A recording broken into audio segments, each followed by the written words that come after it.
Well, I'm delighted to be here with Shia LaBeouf today. And you and I met several months ago when you were up in my pastoral region working with the Capuchins to prepare for this extraordinary role you played of Padre Pio. Mm-hmm. So I ran into you up there one day. Mm-hmm. And I just saw you a few weeks ago when you were premiering the movie for some of the Capuchins. So delighted you're here today to talk to us. I'm honored to be here. Good. And I could talk to you all day about a lot of things, but maybe first a bit about acting. I mean, you're seen as one of the best actors in your generation. And when I watch your films, I'm reminded of people like, De Niro and Pacino and Daniel Day-Lewis and some of these people who are more identified with, the method acting style, Stanislavski and all that. I'm just wondering, do you agree with that? Would you say you're kind of a method actor? And if so, what's involved in that? I think people put that on me, but and I'm honored by the people you just mentioned to be included that way or be perceived that way. Yeah. But one, I'm not at that level. One, two, I'm not in that school of thought. So Stanislavski is about sense memory and it's very intellectual. It's a whole lot of conceptual. It's a whole lot of cognitive. It's heady. It's very heady. And I'm like a Whitman character. I'm like a very unintellectual feeler. And so I don't identify with that school of thought, really. I don't really know what I do or where it comes from or how it happens. I know that I feel a whole lot. I got a big heart. I don't know if I'm a method guy. Yeah. And I think some of that stuff's ridiculous. So kind of the staying in character, that's sort of the cliche. I like to be immersive. Yeah. I like all immersive experience, not just acting. It's probably why I like Catholicism as well. I like all immersion. I like I like adventure.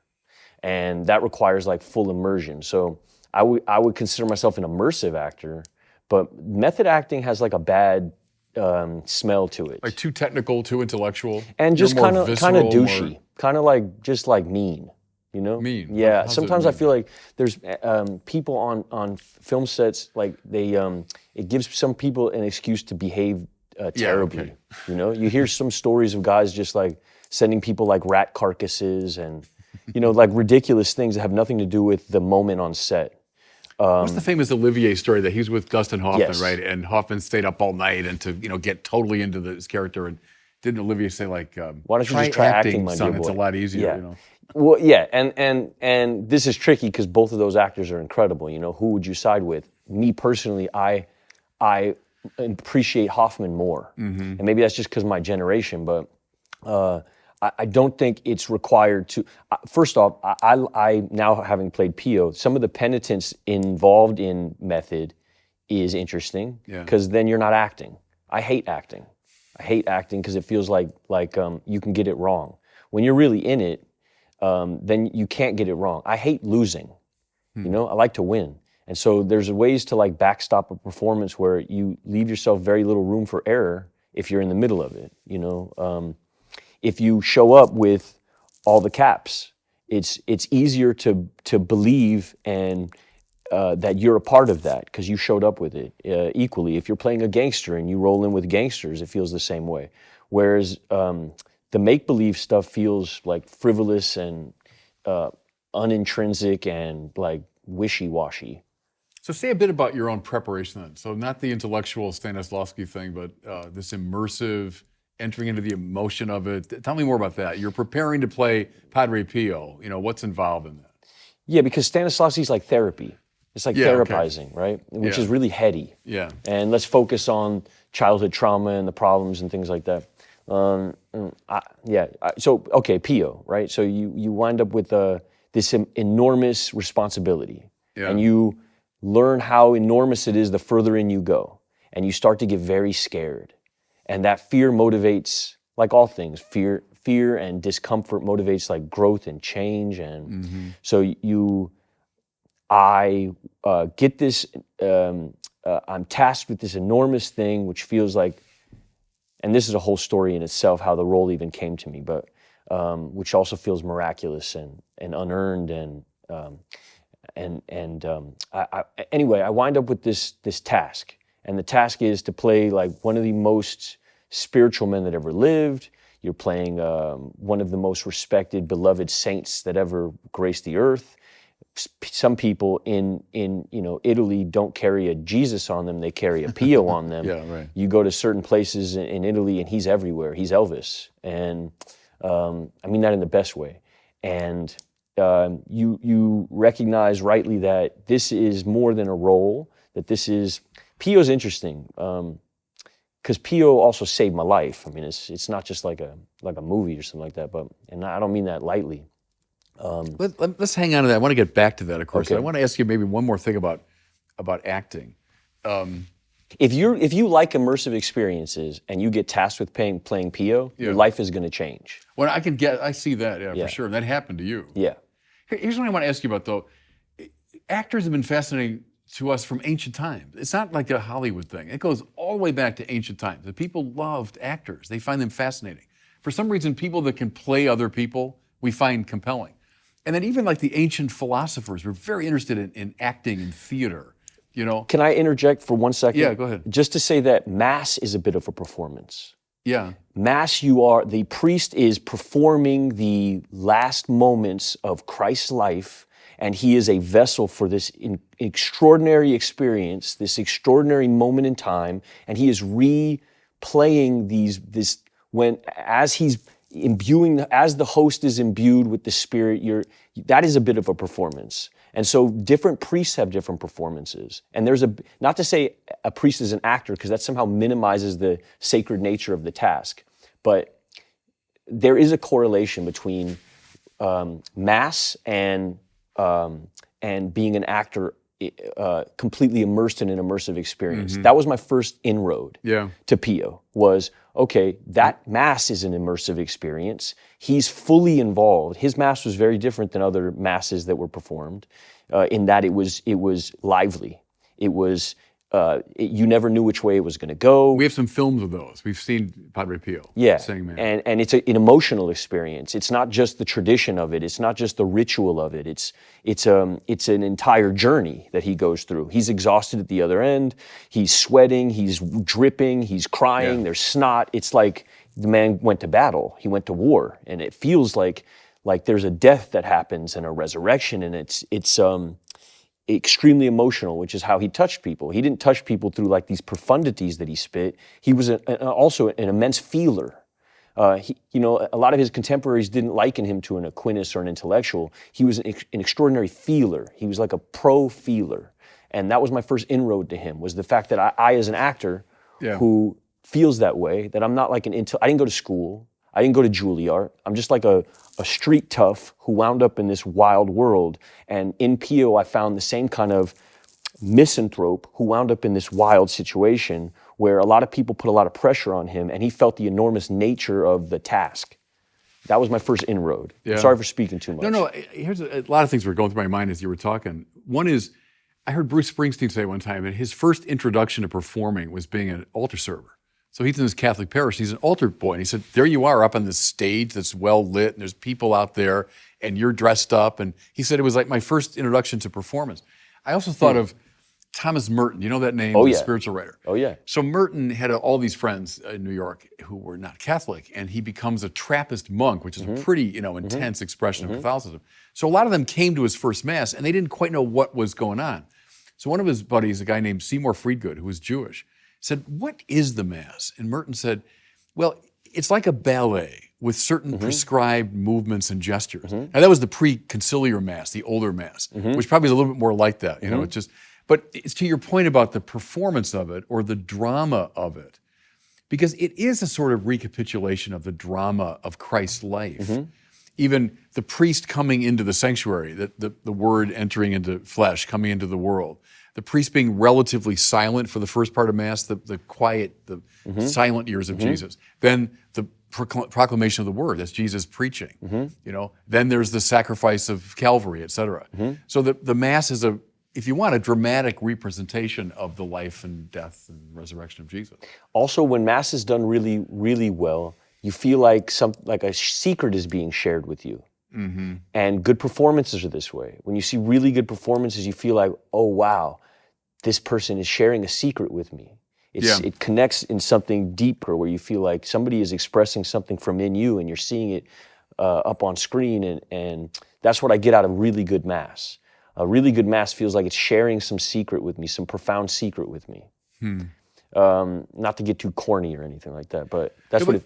Let me ask you about that, because that was my question about the philosophers. I won't get too technical, don't worry about that. But like Aristotle said, theater is cathartic. And what he meant was, that means just like cleansing. Catharsis means like a purification. As I watched the actors on stage, he thought, and especially it was pity and fear and sorrow, these deep emotions we have, that we kind of act them out with the actors and we sort of deal with them.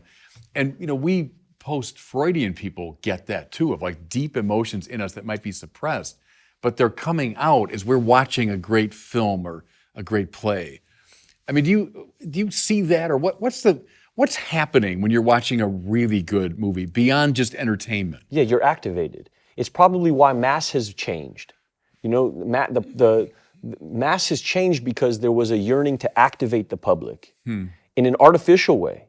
I would say, I mean, listen, I'm no expert on any of this, but it feels like this bureaucratic activation, like rules were set or a change happened in the tradition from Latin Mass to the Mass that you now receive at a traditional Catholic church. It's almost as though the church is trying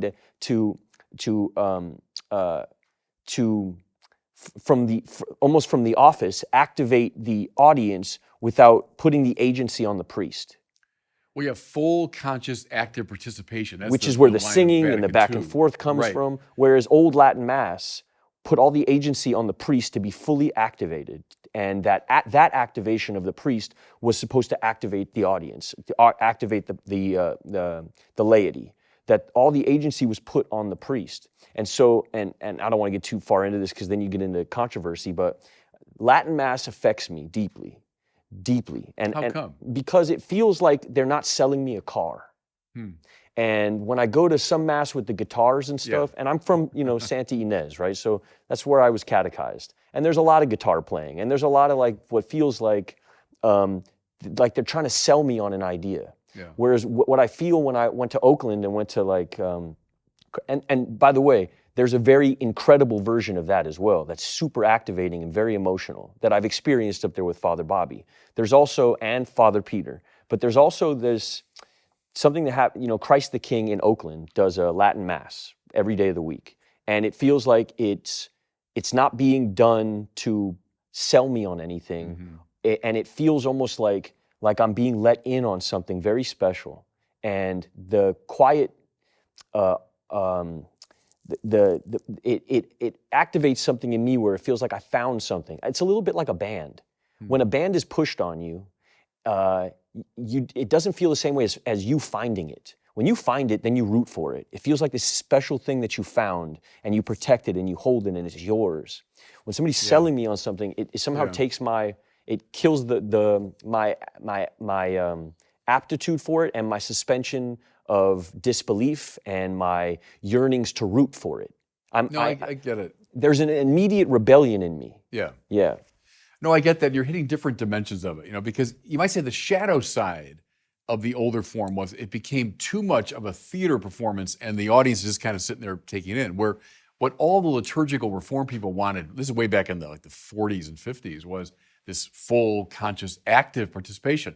So that the congregation is not like just watching a show, but we're involved. You say the give and take and so on. But then the shadow side of the other approach, I think you're right in saying I can feel too put upon, like they're, as you say, trying to sell me something. Yes. And, so trying to find that organic rhythm. Because you don't want to be exclusive either. No, right. Which is what Latin Mass feels like sometimes. It feels like I have to know Latin to experience it.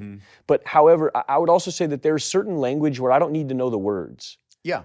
Which is what I feel when I watch Pio's Mass. Yeah. I know what's going on, and I feel it deeply. It almost feels more powerful than when I know every single word. It takes me out of the realm of the intellectual, and it puts me squarely in the realm of the feeling, and the beauty thing that you talk about. Do you know Joseph Campbell? Do you know that name? The Yes. comparative mythologist. And he was raised as a Catholic way back when, so in the old church, right? He said he thought the greatest problem was when we moved the Mass from the older form, and he said to make it more like a cooking demonstration. And what he meant was, well, here we are, everything's well lit. I'm this and this and that. And I get his point. It's kind of the point you're making, that if it becomes too obvious, too rationalized, hey everybody, look, here's what's going on. that it does take something away Yeah. from the experience of Yeah. the mystique of it. Because part of the idea of using incense, which we do at the Catholic Mass, and we say, well, our prayer is going up to God. Yes, indeed. But part of the symbolism there is it blocks our vision. The smoke gets Yes. in the way. Yes. And in fact, it gets in your eyes even. Yes. Where people are coughing and I can't see. But that's appropriate around sacred things. If everything's wide open to view and under bright light, oh, there it is. Yeah. Well, that's by definition not the sacred in a way. Yeah. So, see, the challenge to me is trying to find a way to honor all these things we're talking about. And the liturgical wars going on are often people on both sides seeing good things in their approach. But it's trying to find the place where they can all find expression. Yeah. I think that's the Yeah. challenge. And I do, I mean, as a person who's involved in the arts, to deny some of the senses, it heightens some of the others. So when you put me in this rationalistic, logical, word, plot, it takes me out of the feeling realm. Yeah. Whereas Latin Mass puts me squarely in the feeling realm because I can't argue the word, because I don't know what the word means. Yeah. So I'm just left with this feeling that feels sacred and connected. And really what hindered I was never an atheist. I was always an agnostic, even when I was a Sam Harris, TED Talk, Christopher Hitchens guy, which is who I was before I fell in. I always had a belief, but I never had like a connection. Latin Mass gave me something where I felt connected, which took me out of belief into connection. Belief kept me, I had belief because that's the rational, logical. It's not logical or rational to be atheist. If you really go deep enough, you get to the Big Bang and then you're screwed again. You have to account for it somehow, which puts you in a belief situation. Right. But too much of that logic and too much of that rationale takes me out of feeling, which takes me out of connection. No, it's a good instinct, because Catholicism, I think part of our genius is we never threw anything out. That we have kind of this all-encompassing thing. You want rationality, man, you got Thomas Aquinas, and he's more rational than anyone in the whole Western tradition.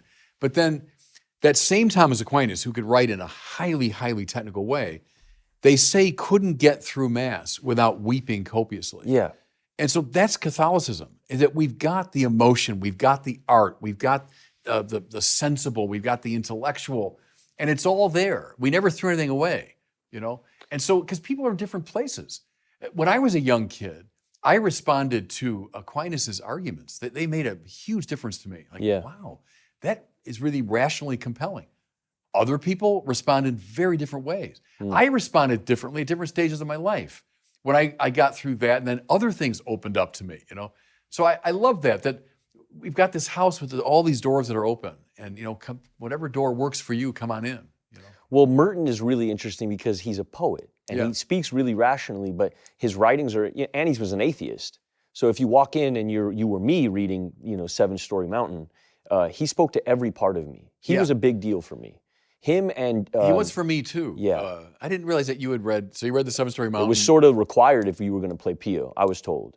He was a big deal. Very interesting. Yeah, the guys who catechized me, all the guys at San Lorenzo gave me him and Jim Townsend. Jim Townsend was a Capuchin who formerly was a con man. He was a convict. He had murdered his pregnant wife and then spent 20 years in prison and then spent 35 years in the seminary, or 35 years in the order. In the order, yeah. And he was another invite for a person who felt totally depraved when I walked in. I walked into this, my life was on fire. I was walking out of hell. It wasn't like I willingly came in here on a white horse singing show tunes. I came in here on fire, and I didn't want to be an actor anymore, and my life was a mess, complete mess, and I had hurt a lot of people, and I felt deep shame and deep guilt. I didn't like to go outside much. I had a yearning not be here anymore. I was on my way out. Is that where you were when you accepted the role of Padre Pio? This is why when you spoke about the role, I wanted to kind of dive in there because it's kind of formative to how this all happened to me. I was willing because pain made me willing to go about this in a different way than I had previously. My opinion about God before this happened, before the pain struck, before my world had crumbled, was art, love, and God, they all mean the same thing. They're synonymous. And as an artist who creates art, I found myself in a godly position often, right? Where I was in charge. and I had also been told my whole life, like, your life is your life. You have to make with it what you can, you know? You gotta be a good guy, and then you gotta get married, and then you gotta get a house, and you gotta get a job and do good at your job, and like, your life is your life, and things will work out if you put effort in, and you know, it's up to you. And I always really felt that, and it made it hard to believe in God, because it felt like my managerial skills are what are going to amount to a fulfilled existence. Yeah. When all of my designs failed, when all of my plans went out the window, when my life had led to serious infliction of pain and damage on other people, I threw up my hands like, my plans are garbage, and I don't want to be here anymore, and that was required to enter Pio. You had to actually, it's why it feels like celestial mathematics or some kind of divine, it feels way, too coincidental to be a coincidence. But my life was completely, like I told you, on fire, and I'm in a spiritual program where I go on Zoom, and we have meetings, and another person that was in this meeting, who's also part of this same fellowship of like the down and outs, was a man named Abel Ferreira. And he wound up seeing me in the meeting. We shared sensibilities. We had heard each other share a few times, and then he wrote me in the chat box, "Do you know about Padre Pio?" And of course, I didn't know anything about Padre Pio. This is before the offer of the film. It's just, okay. This had been gestating on his side for years, because his grandfather comes from the same region in Pietrelcina, and he has a connection to Pio in many different ways. He's not a Catholic, he's a Buddhist, which I always had trouble with as a person who was always self, and now, I'm not gonna get into that conversation, but me and him have wrestled over this many times. And I thought, okay, well, what is this Padre Pio thing? And this is early days in my what now looks like a salvific journey from my side. I was still egotistical en max. I was still grasping at straws. How do I hold on to what I've lost? How do I build a career again? And so when this director who I respected, I had known he made movies that I really loved. Bad Lieutenant for me is one of the greatest performances ever made, and I know he's an actor's director, and the fact that there was this director reaching out to me, because at this point I'm nuclear. Nobody wants to talk to me, including my mother. The manager's not calling, the agent's not calling. I'm not connected to the business anymore. And so the fact that this man reached out to me felt like something like, in my egoic mind, wow, this is a miracle. This is my chance. This is my chance. Yeah. And so my ego shows up. And now I'm like, yeah, well, Padre Pio. And my ego is what makes me research Pio. It's not my Catholicism or my yearnings towards God. So you thought this would be a cool role for me to play. Great, now I can get back on the horse. Yeah, okay. And so I start researching Pio. And as I'm researching Pio, he tells me about his plans to make a movie, and he tells me that Willem Dafoe is going to be in the movie. And now I'm really in ego. Wait, so I can go from bottom barrel to working with Willem Dafoe? This is my chance, back on the hustle, back on the ego. Yeah. And I start leaning into this thing, and he says, well, if you want to do this role, I need you to start researching. Go up and find I need you to go find a seminary, a Catholic that's when seminary. You made your way up to San Lorenzo. So the closest seminary to me, living in Pasadena, was San Lorenzo. So I drive up there, and I park my truck, and I start living in the parking lot. And I'm immersing myself in this world, and I'm sending videos back to Willem and Abel, who at the time were, working on the script, and I'm falling into a group of men that met me in San Lorenzo, namely a guy named Brother Jude, who starts talking to me about the gospel. And he says, well, if you're going to play Pio, you need to read the gospel. And so I'd never read the gospel, and he's reading Matthew to me. So you'd never read the Gospel of Matthew straight through? Yeah, okay. I've read all Sam Harris. I've watched all the TED Talks. And was really good at attacking Catholicism because it made me feel superior. It made me feel kind of agnostic / atheist at the time. Yes, I'd like to argue because it made me feel like I was in power. Right. Yeah. I'd like to be contrarian. I like to sit with a bishop and then put you on your heels because that would make me feel powerful. Right. Which I find most secular people enjoy, the control of it. Yeah. Because so much of life is uncontrollable. To feel in control feels good. So I was that guy. I come up with these arguments. My mother had a spirituality that was sort of undefined. She was Jewish, right? Your mother? Yeah, but like hippie Jewish, not like traditional Jewish according to the Testament. My mother had never read the Old Testament. Okay. She was Jewish in culture. She liked the art. She liked being a part of it.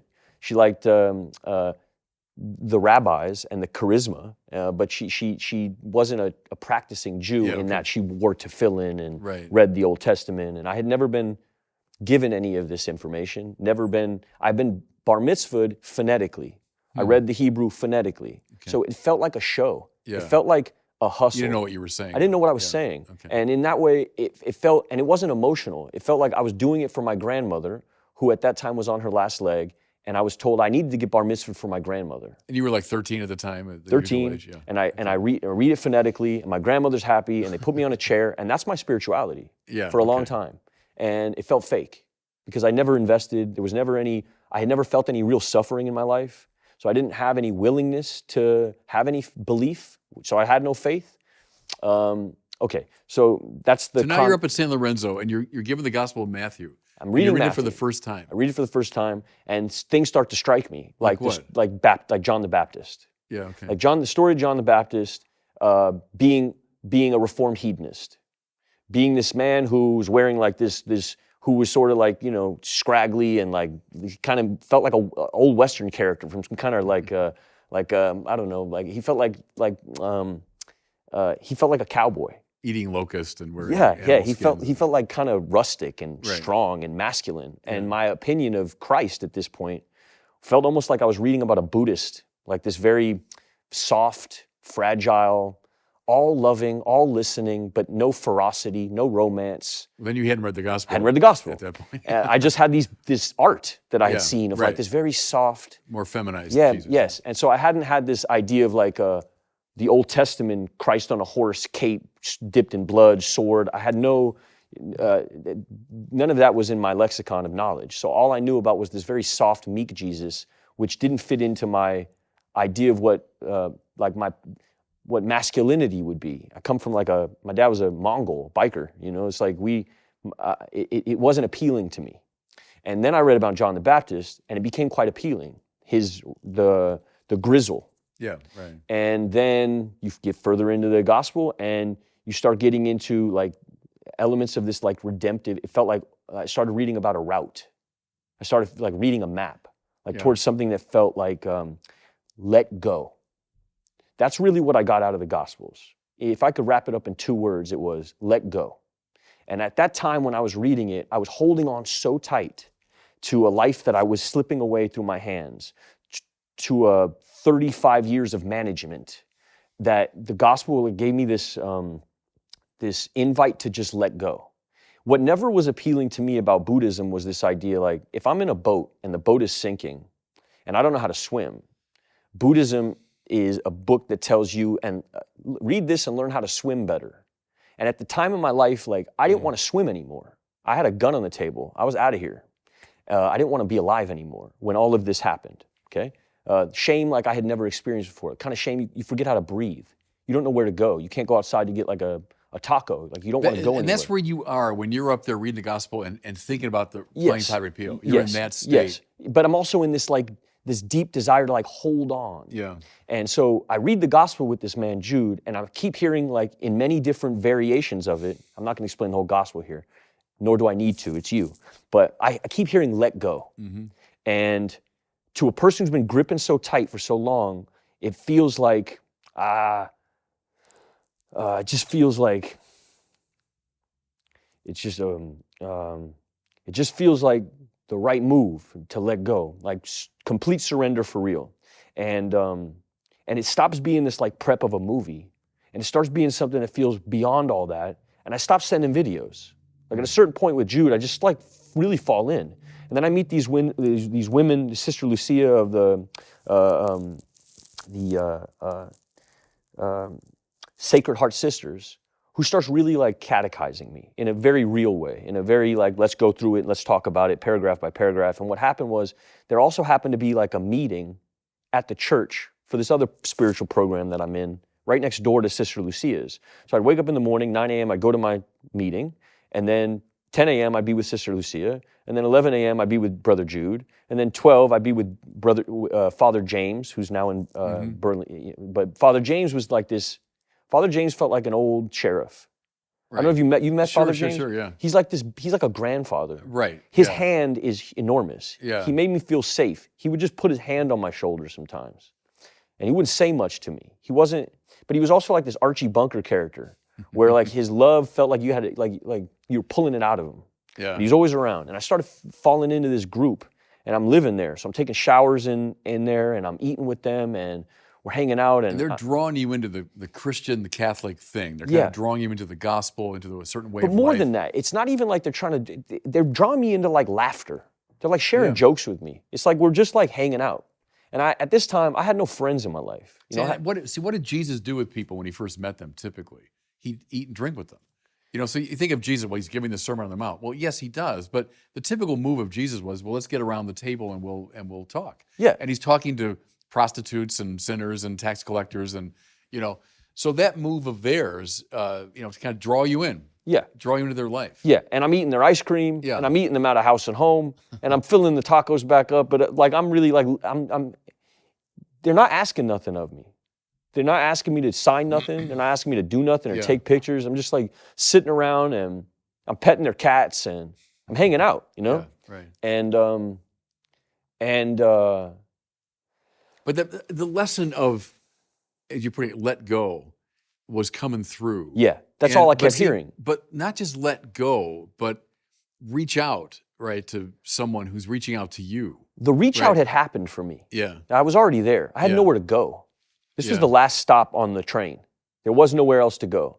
In every sense, it was like, I know now, like my God was using my ego to draw me to him, was drawing me away from worldly desires. It was all happening simultaneously, but there would have been no impetus for me to get in the car and drive up here if I didn't think, oh, I'm gonna save my career. And what happened to me when I got here is a switch happened. It was like 3-card Monty. It was like somebody tricked me into it. Yeah. It felt like. Not in a bad way, in a way that like I couldn't see it. I was so close to it, I couldn't see it. I see it differently now because time has passed. And anyway, so I'm hanging with Brother Jude, and then Brother Jude gets called away, and he has to go like be an archivist somewhere. So he's got no time for me. And another man enters the fray named Brother Alex, and Brother Alex has a totally different energy. Young guy, he's about your age. He's my age. Yeah. Super austere. Yeah. Very prayerful. Yeah. And I don't know nothing about prayer because I can't cultivate an unforgiving. I don't know anything about silence. I don't know anything about quiet.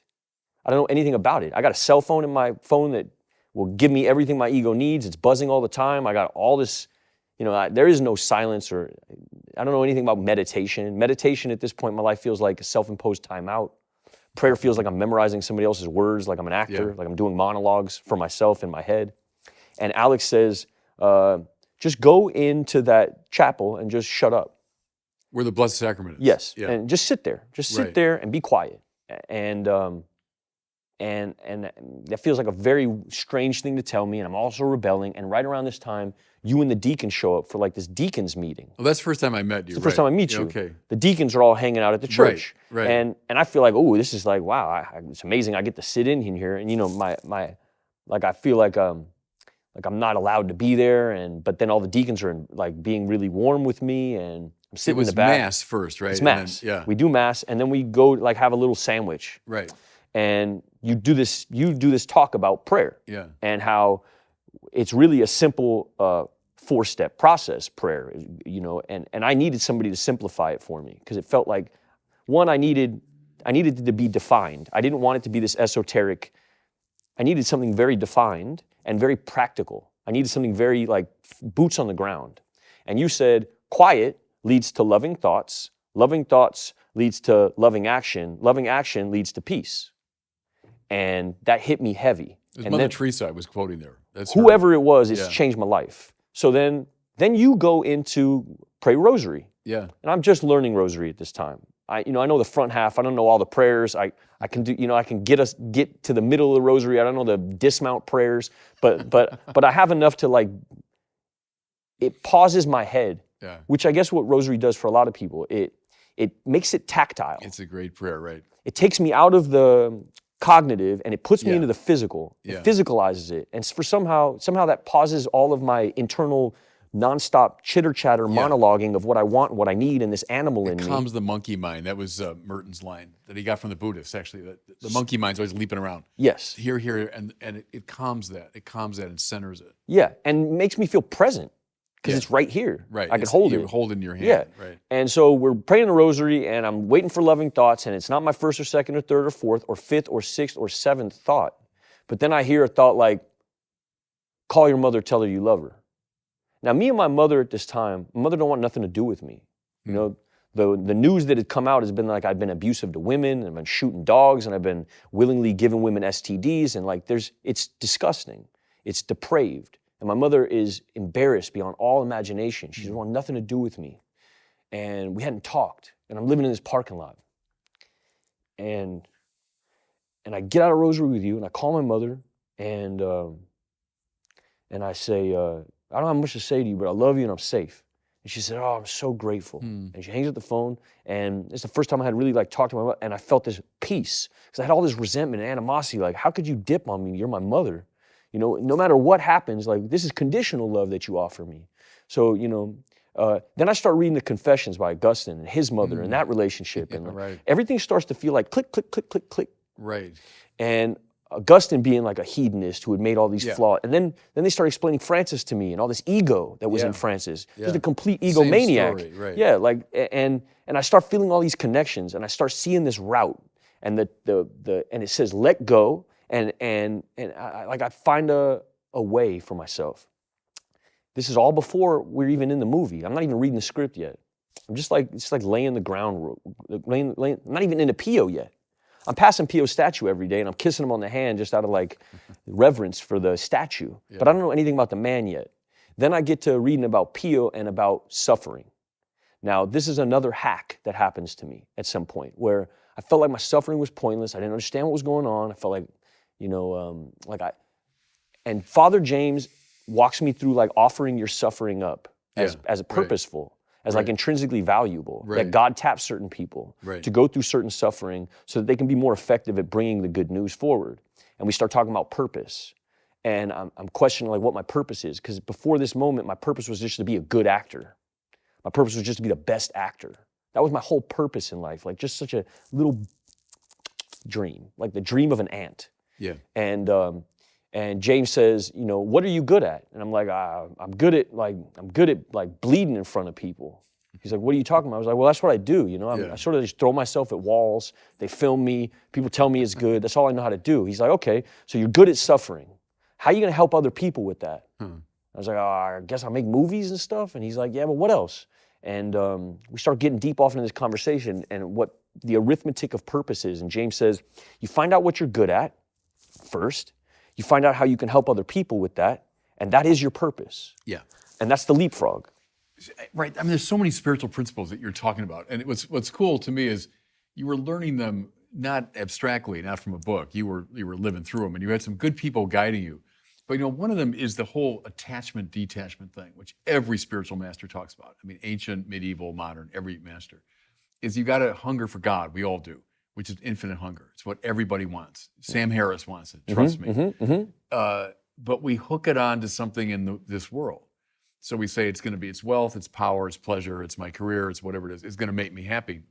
And of course it can't, because the desire is infinite. So it can't be filled up by anything. Yeah, there's no ceiling. Right. So you keep throwing things in, more and more and more and more. And of course it doesn't work. And that's how we get addicted, which is, I think, why attachment in the classical spiritual masters is very much like addiction today, that we know a lot about, that we get addicted to these things. And you know, you're addicted to sex or to booze or to drugs or to success or to my own ego, all that stuff, you know. So you would wander down that path. I was wearing a success mask for 30 years. But see, it's like the, did you ever see this thing? It was Jim Carrey. It was a really funny little routine he did. It was at the Golden Globes, and he gets up and he said, this is not just Jim Carrey speaking to you, this is 2-time Golden Globe winner, Jim Carrey. And then he said, what I dream about at night is that someday I will be 3-time Golden Globe winner, and then the quest will be over. And they all laugh, but it was perfect. It was a perfect little parody of that problem, you know? Yeah. So you're in there, and I'm thinking of Chesterton, you know, G.K. Chesterton. Have you read him at all? He has that wonderful line from one of his Father Brown stories, you know, these detective stories. And that God will let us drift to the end of the world, but then by a twitch upon the thread will call us back, you know? And so you're talking about having wandered a long way, but then this twitch on the thread came, and it was this whole weird Padre Pio movie. And then these people whom I know, everyone you're talking about, I know these guys very well. And strangely, they weren't trying to get something out of you. I mean, you had nothing to really offer them. Nothing to offer them. But they were just there to say, okay, you know, we're going to draw you into our world here just by our friendship and laughter. Then we're going to draw you a little If they didn't do it for fun and for free, I'd have never heard anything they said. I wouldn't have heard word one. Right. Because I would have ripped them apart because, oh, this is a transaction and you're doing it because of this and that and this and that. Yeah, like Father James, who I know very well, if someone said, oh, this guy, he's a pretty famous actor, and, you know, if you get to, he's like, I don't care. He didn't care at all. He wouldn't care at all. No, he didn't care at all. No, and that's what made him a powerful. Yes. And what he said to you, that's the move now from addiction, and then we reach out to the Lord, not to the things of the world. But then the next move is always mission. So he's like, okay, why did he call you back with a twitch upon the thread? Yeah. Why? So that now he can send you out on mission. You know, so that's James saying to you, okay, what are you good at? Well, how can you use it? Yes. You know. But James is also a big Pio guy. Right. And he keeps saying to me, like, don't make him weak. Yeah. Like meek and weak are two different things. No, right. And let me explain the difference to you between being meek and being weak. Meek is to be treasured. Meek is to be valued. Meek is a submissive respect. Mm-hmm. Weak is having no faith. And he starts explaining stuff like that to me where, you know, meek in my head from a kid who never had a puberty ceremony. I mean, you know, Judaism and you're 13 and they put you on a chair and you get a driver's license, but it's not like I wander off into the woods and come back with a lion's head. You know, there's no puberty ceremony for a young man today.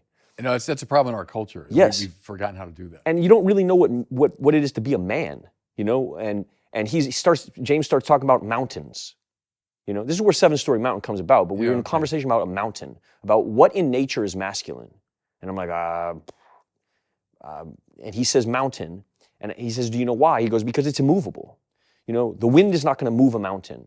And then we start talking about my wife and what my wife wants in a man. And being stable and where that stability comes from for a man, and that it's not going to be something you will. It's going to be something you lean on. And that mountain is in that chapel. This is like my journey to this. He starts brought you back to the Blessed Sacrament. Yeah, but he does it like through this rah-rah cowboy talk. You know, I feel like I'm listening to like I don't know what to describe it as, but it feels like John Wayne. It's like this rah-rah kind of thing that touched on it touched on this thing that I came from, and it accounted for this whole side of this Christ that I didn't know yet. And he sort of like masculinized the whole thing for me as this warrior's journey. And he starts reading like Heraclitus to me. I don't know anything about Heraclitus, but he's like, there's this quote I want to read to you. And he goes, you know, Heraclitus talks about what a warrior is. He says, and I'm paraphrasing, but he says, you know, out of 100 men, 80 are just targets. 10 are fighters because 10 are fighters because they make for the battle and we're grateful for them. But the one is a warrior and he will bring the others back. And, you know, I'm starting to have like emotional experiences with this guy in this, you know, with these cats running around, we're eating ice cream. And I'm having like emotional experiences with him explaining Heraclitus and like this thing that I hadn't had before, which felt like a task, more than me, more than just like myself. And it was also like tapping into this other program that I come from. And so now I'm starting to share like in this other program on Zoom, like these guys are seeing me in a parking lot and they're seeing these friars walk behind me. What's going on? And they're desperate for God over here as well. You know, that whole thing is about finding a higher power. And so they're seeing me like hang out at this seminary and they start driving up. And the guys start, is that right? Yeah, these guys that are in this other program start driving up to the seminary and start hanging out with these other friars, and my world sort of collides.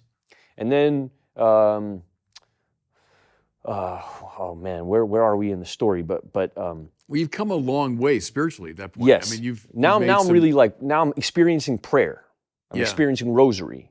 I'm starting to learn Mass really well. I'm starting to be a part of Mass. I'm starting to feel the effect of Mass. I'm not receiving the host yet because we weren't sure if I was baptized or not. And so I couldn't receive yet, and I felt this deep longing. I didn't know I was baptized. I had been baptized earlier in my life and didn't even remember it. Yeah. My uncle was had baptized me in Trinitine. I'm saying it wrong. The Trinitarian formula? Yes, that's right. Yeah. And so then we found out that I could receive Mass, and started receiving Mass, and I start feeling like this deep reprieve. It's not just this it's not just like a cracker anymore. I start feeling a physical effect from it. I start feeling a reprieve, and it starts feeling like regenerative, and I start enjoying it to such a degree I don't want to miss it ever. And then I start going to other masses in different parts of the city. I wound up at San Lorenzo, and doing Liturgy of the Hours with them, which feels like a bigger version of what I'm experiencing in Santa Ynez at Mass. I'm feeling more reprieve, feeling safety, which is really what I'm chasing, like this safety.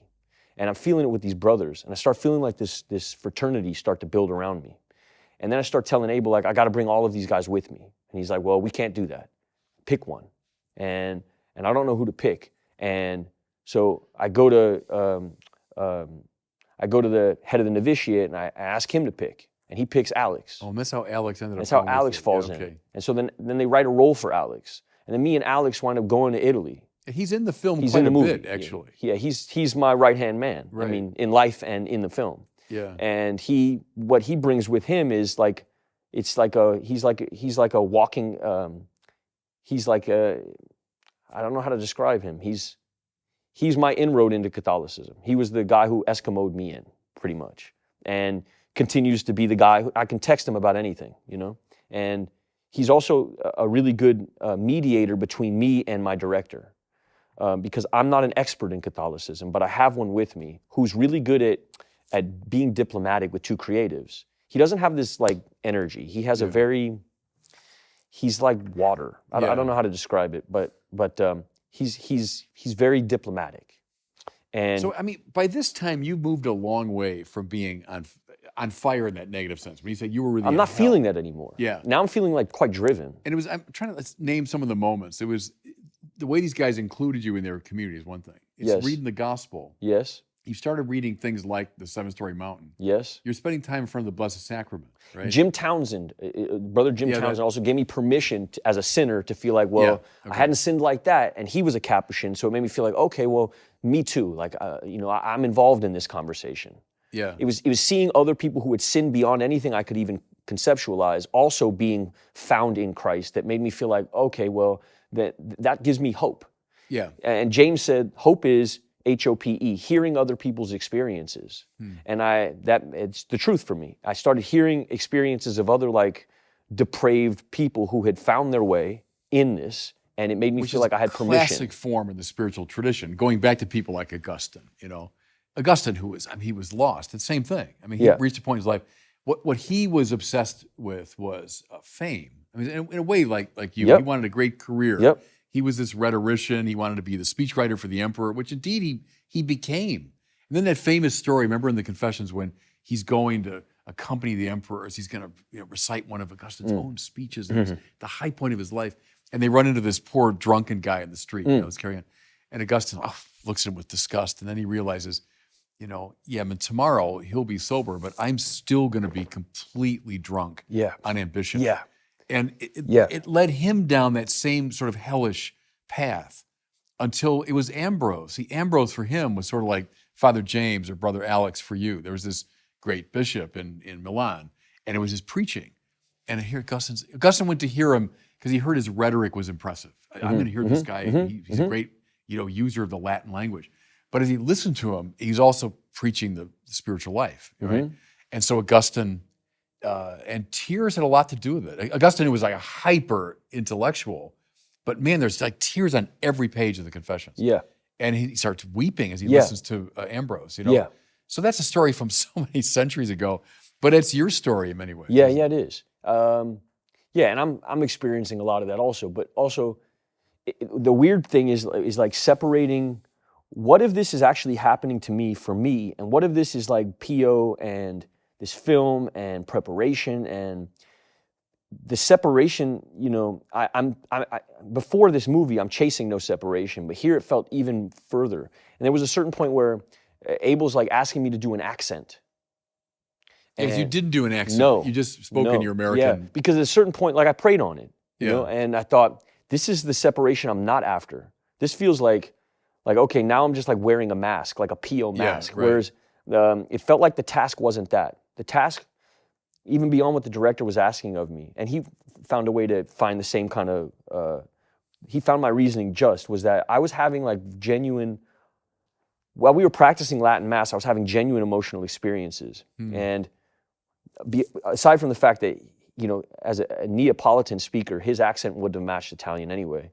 But it felt like that would have taken me out of this thing that felt very personal.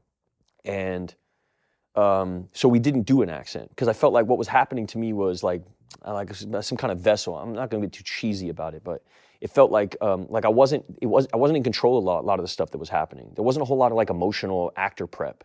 It was like very prayerful. When I felt like I couldn't hit a moment, me and Alex would we would pray, and then it would come, like the emotion would just come. Pio was a very emotional guy. Yeah. And Mass is very technical. It's so technical. And so it's very difficult. You have to be very proficient at Latin Mass, one. So I spent most of my time not even studying Pio. I would just study Latin Mass. So I went up to Oakland. I lived in Oakland, and just at the seminary in Burlingame, and then in Oakland, and I'm just going to Latin Mass all the time. And then after Latin Mass, I'm studying with the priests from the Christ the King, which is traditionalist Latin Mass, and I'm studying with them, but there's no emotionality with them. They're very like, it's like French Latin Mass, which isn't Italian Latin Mass. It's very like, it's just like stiff. Pio wasn't stiff. Pio was, like you say, he was almost a dancer. And so you're trying to like build this Mass that Pio is known for. It'd be like playing Dylan and not knowing how to play guitar. Like if you want to play Dylan, you don't just read Dylan biographies. Right. You have to pick a guitar up, and you have to learn how to play a guitar. And then the guitar needs to be your best friend. And then you need to sleep with the guitar. And then the guitar needs to be your only travel companion. Yeah. That's the way into Dylan. Right. The way into Pio was Mass. And it wasn't until I felt like I started having emotional reactions in Mass that I feel like I was anywhere near playing Pio. And Mass got very emotional, like really, really, really emotional. And then I felt like, okay, now I have permission to go study Pio. So then the Pio study started, and that took us to Italy. Then I started going to where he studied, and San Giovanni Rotondo, and you see it, and something was offsetting about it, because what I knew of Pio to that point was like, this is a man of deep humility who's offering up his suffering. And you walk into San Giovanni, and you see this big mosaic of this man, and there's pictures of him watching them build it. And my first inroad into what James was talking about, offering your suffering up and offering your ego up and entirely, is I always pictured a priest would be so against the idea that he's being put on this Mount Rushmore in this town. And what I'm seeing in this man is like deep utility, deep focus, like a man who's just so laser beam focused. He doesn't care if you think he's ridiculous. He doesn't care if the church thinks he's ridiculous. He doesn't care. Which it did for a long time. Which for a long That's time. part of the drama of Padre Pio, right? Which was As a another young inroad man, for me. Basically 10 years. Exiled. The church said, you know, Don't celebrate Mass. Right. Sit in this room. And by the end of his life, he's this living saint, and now he's this, you know, one of the great saints of the 20th century. But during his lifetime, he went through a real Darkness. psychological and spiritual suffering. With not much to lean on, other than like a few spiritual advisors and people who he would celebrate Mass out of his window, because he wasn't allowed in the church anymore. Yeah. He wasn't allowed out of his room anymore. When you go to San Giovanni Rotondo, there's his room, and then there's a chapel, a small little chapel the size of this table that they built for him. There's like 5 chairs in there. Yeah. That's where he would celebrate Mass for like 10 years. And he would open a window and he would celebrate Mass, and he would hear the crowd outside. And it felt like this, you know, and not to minimize Pio, but or aggrandize myself, but this is another inroad for me where exiled, you're nuclear, you're a depraved individual, you're disgusting, we don't want nothing to do with you anymore. And I'm feeling that in Pio, because this is what the church said to him as well. You're doing it wrong. You're a no-no. You're persona non grata. I think they weren't sure what to do with him. I think they were just thrown off. Like, what is this? Well, and it took him a long time to figure him out. When he claimed stigmata, the church at the time sent a bunch of rationalist, unbelieving people who thought miracles were impossible and we were beyond the age of miracles. And he's got his hands wrapped, and they're saying, "Let me see."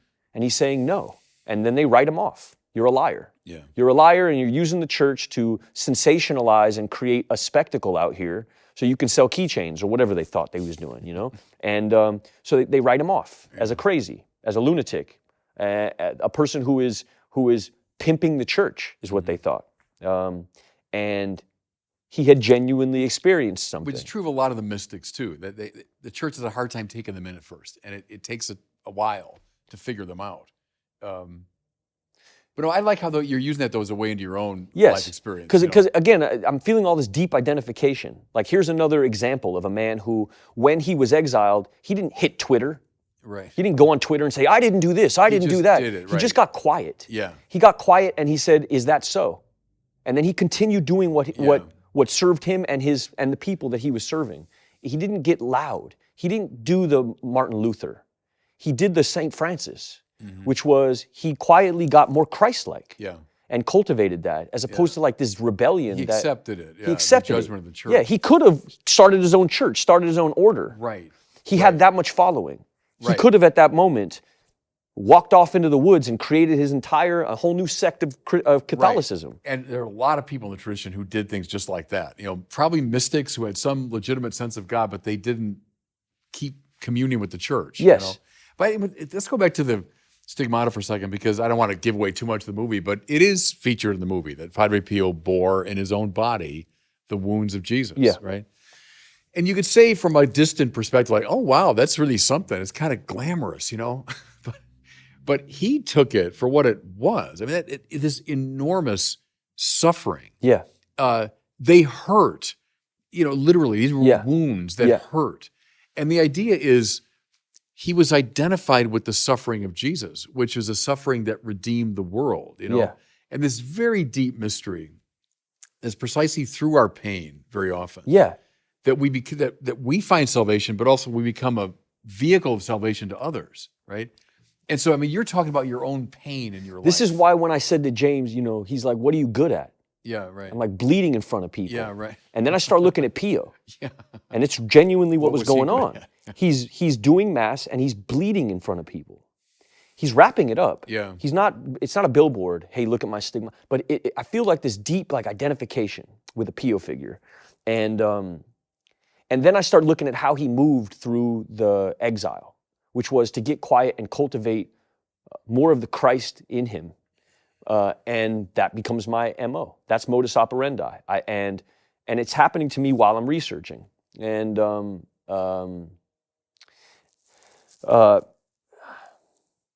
I'm also getting friendly with people who knew him.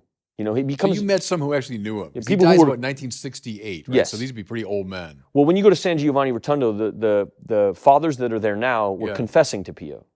Wow. So when they were young guys, probably, right? Yeah, and so you walk in and they're like, "You're Pio?" You know? And you're feeling all that too, you know? You got a little bit of that? Oh, yeah, they're sizing you up. Yeah. You're dealing with a person who, it's not just like their favorite baseball team, you know? Right. You're dealing with, it's big chips on the table. And then they walk you into his corpse.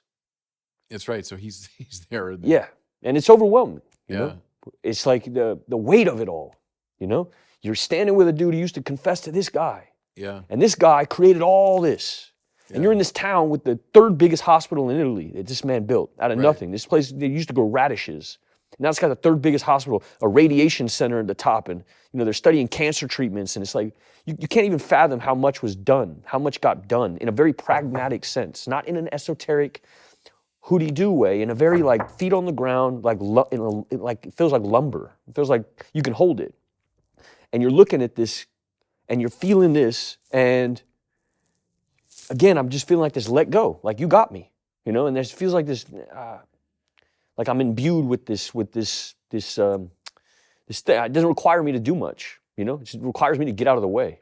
And so I just show up on set with that. And these guys are all on set. And now we're doing scenes and the guy who confessed to Pio is by the monitor.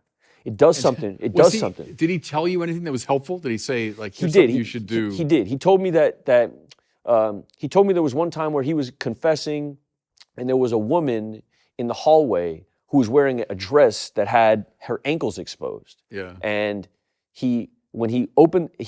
had somebody send her away. And he said, he told me about different teachers that he had in his life. The father who I was with was a little bit blind.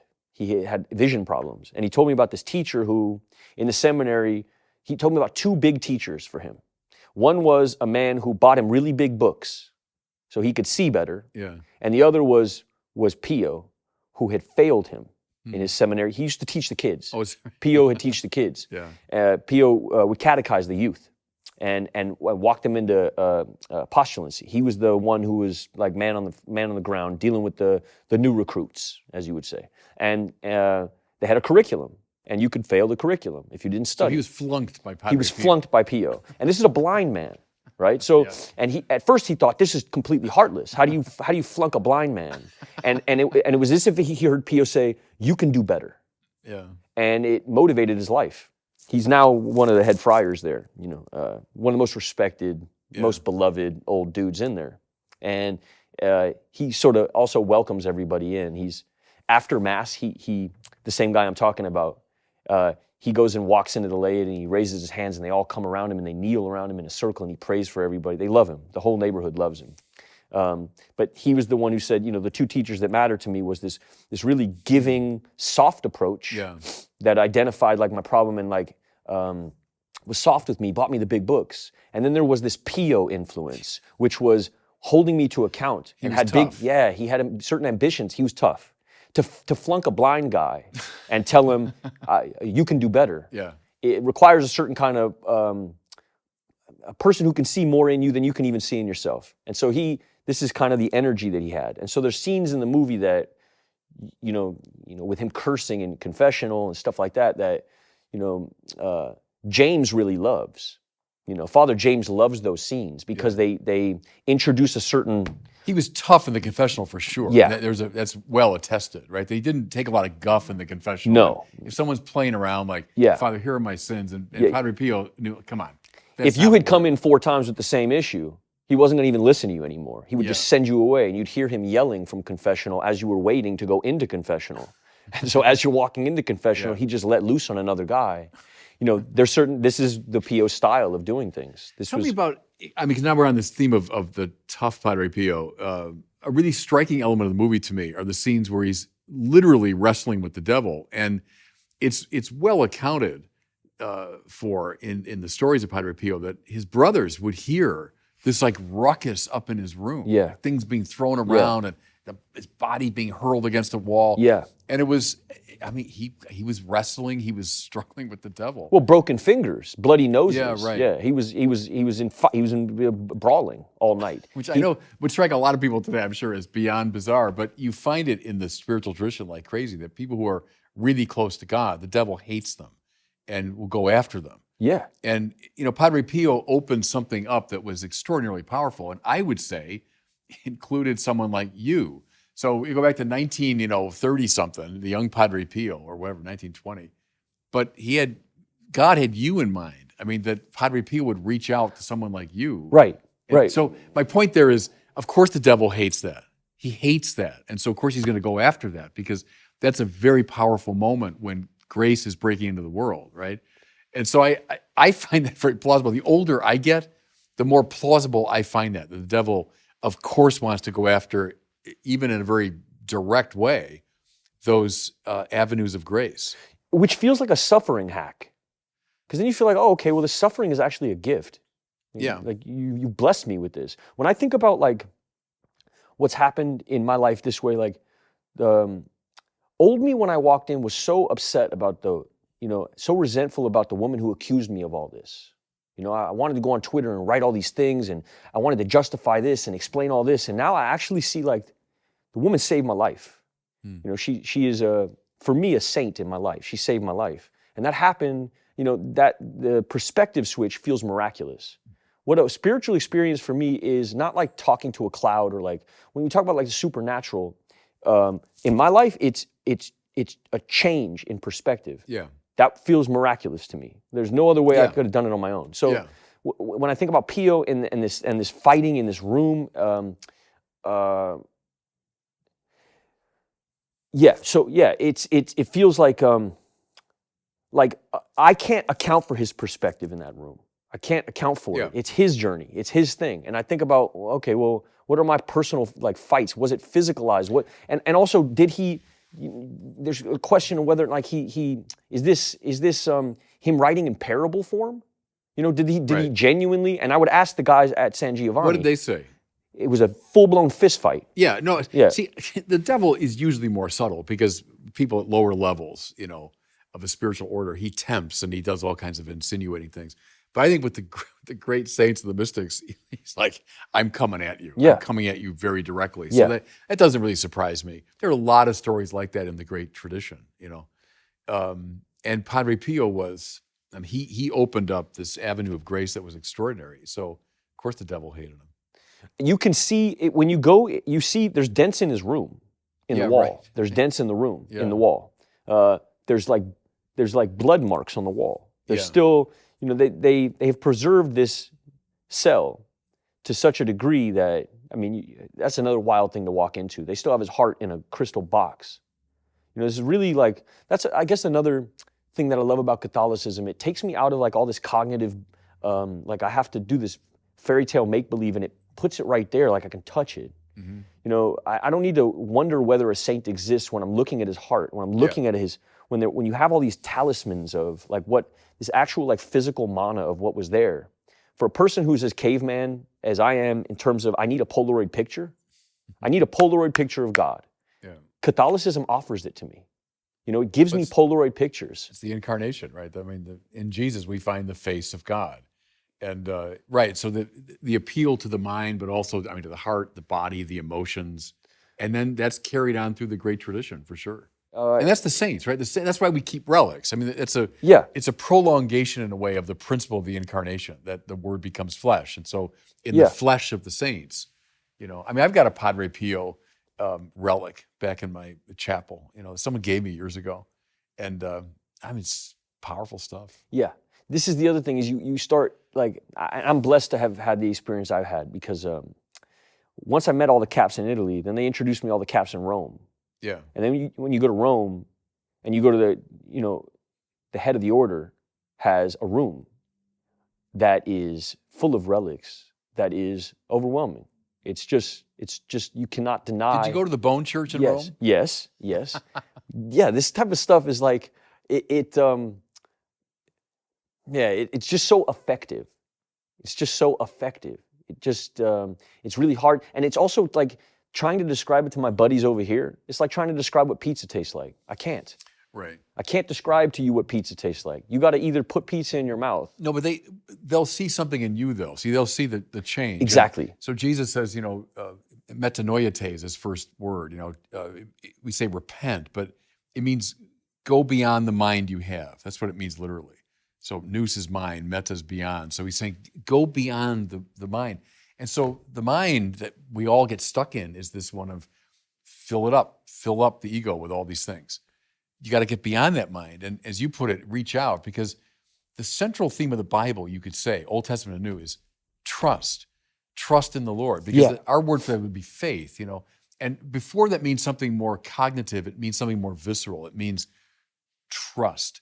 Let go, as you say, let go of all that old thing. Let go of that old self, which has made you miserable, right? And trust. The kingdom of God is at hand, Jesus says, and that means he's at hand. Here I am. Trust in me. Reach out to me, you know.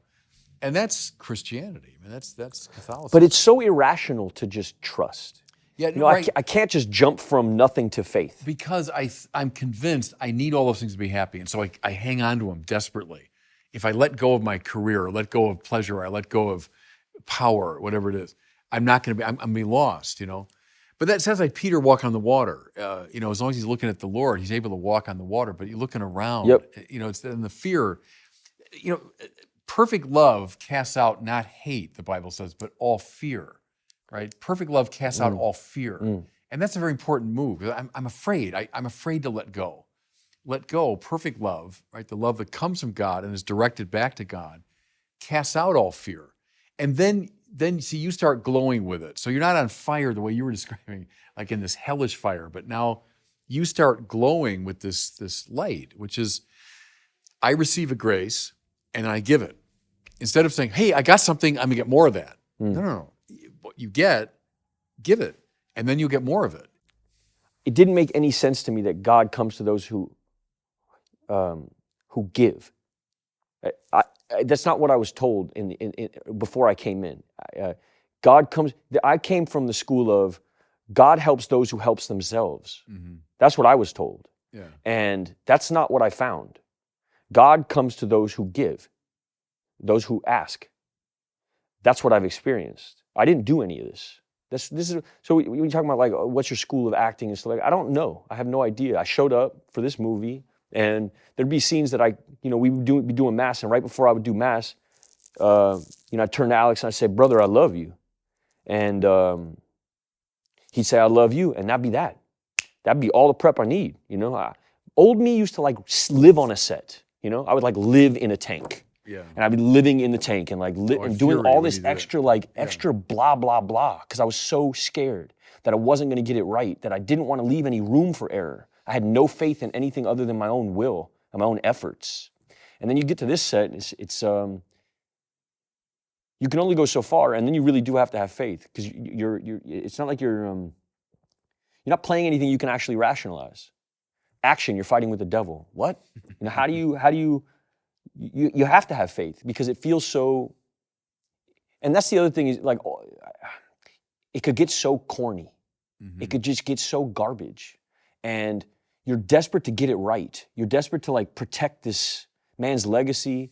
And I remember when I was, I had also been going to other Latin Mass in Van Nuys, like I'm quite close with Mel Gibson. And when I didn't know how to get to Latin Mass, I didn't know how to find it. You can't like go type it up online and find it. And he had introduced me to certain Latin Mass, which, because he's very into that traditionalist thing.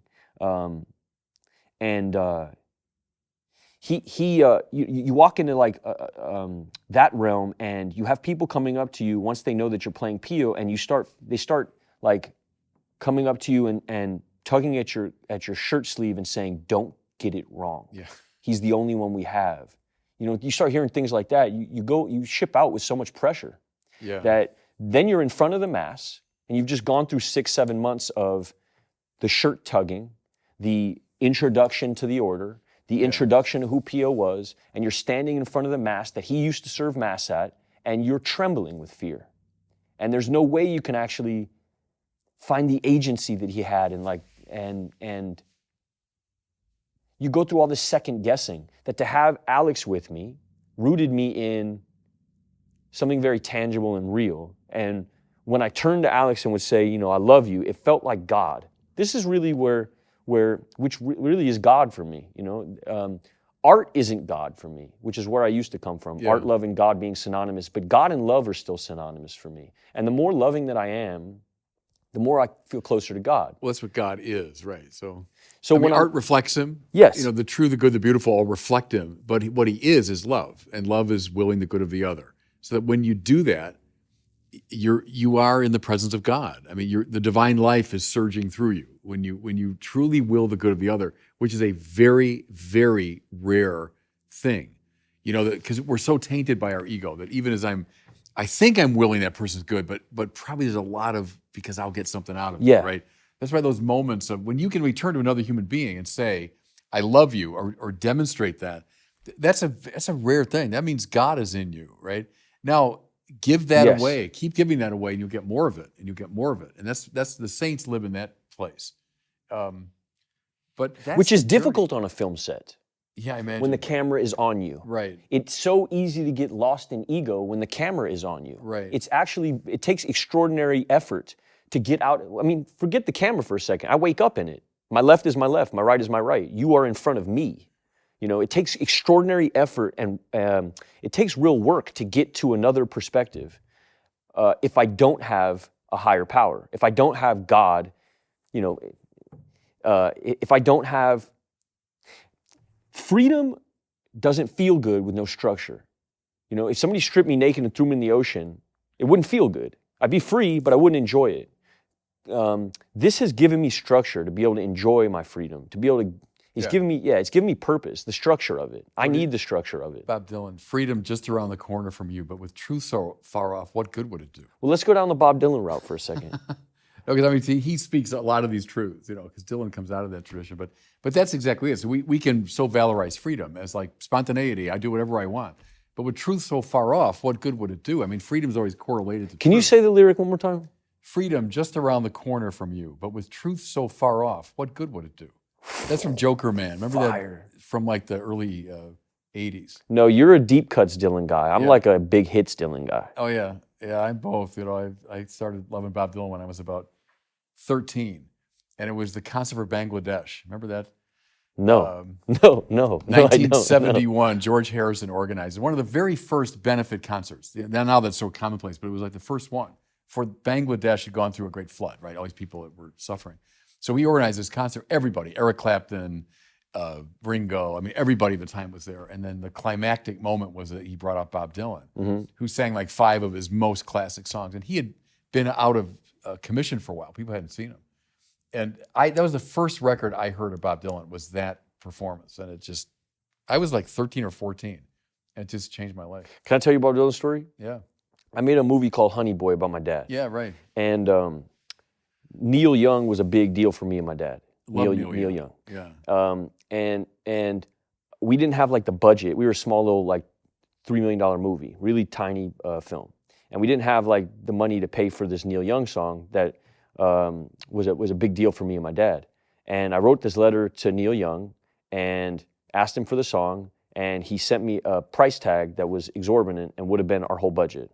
So then I reach out to my dad, and my dad plays me this Dylan song called "All I Want to Do Is," I don't know if that's called that, but it's Baby Be Friends With You. Baby Be Friends With You. Yeah. And I send the same letter to Dylan, and he gives me the song for free.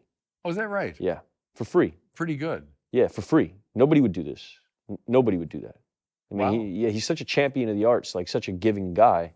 I don't know if everybody knows that about Dylan, like the way that he moves in the industry or in business. Like he gives a lot of his music away to other like bubbling artistic endeavors. He just freely gives it away, which I think says a lot about who the guy is. Wow. He's not far from here. He lives in Malibu, So does he? Yeah, that's where his main house is. I think he has a farm in Minnesota too. Yeah, I picture him living in a chicken coop or something like that. Yeah, he lives in a. Well, I think he does have kind of a strange pictures I've seen, like the environment around his house. It's kind of like a farm. Gotta be. But Bob Dylan, because the thing with Dylan, he does, so many different things and different styles, but he's someone that knows the spiritual tradition pretty well because he's biblical. Yeah.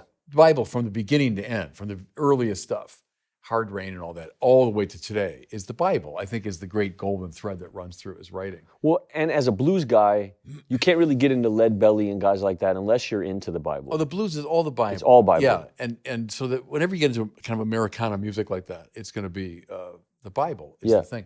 But see, people have forgotten the Bible, though. They don't know the Bible. The way people in the 19th century, or even like Dylan's generation, first part of the 20th century, most Americans had a pretty good acquaintance with it. Now they don't. What's the solution for that?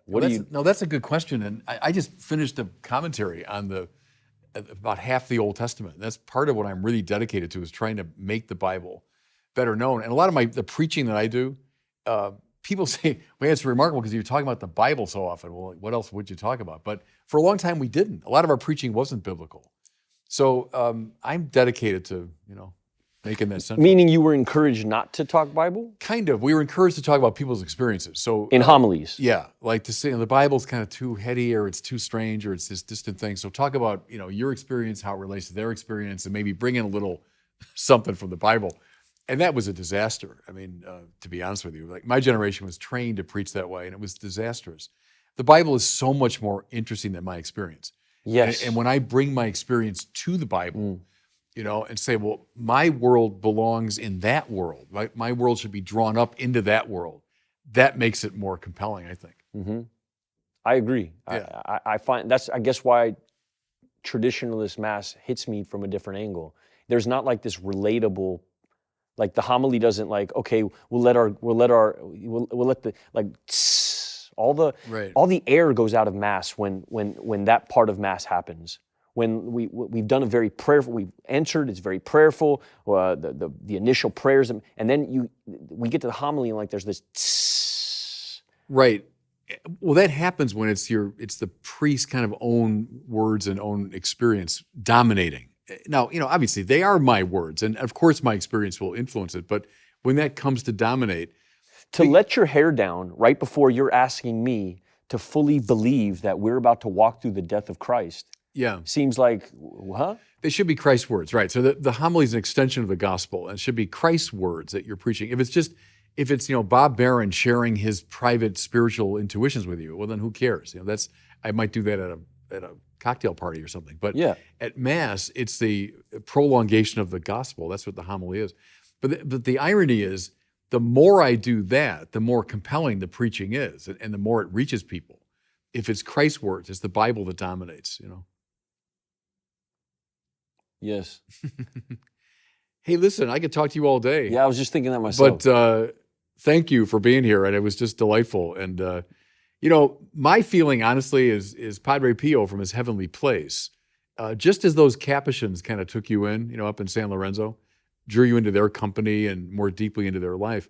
But see, we believe it's not just that company we can see, but the one that we can't see.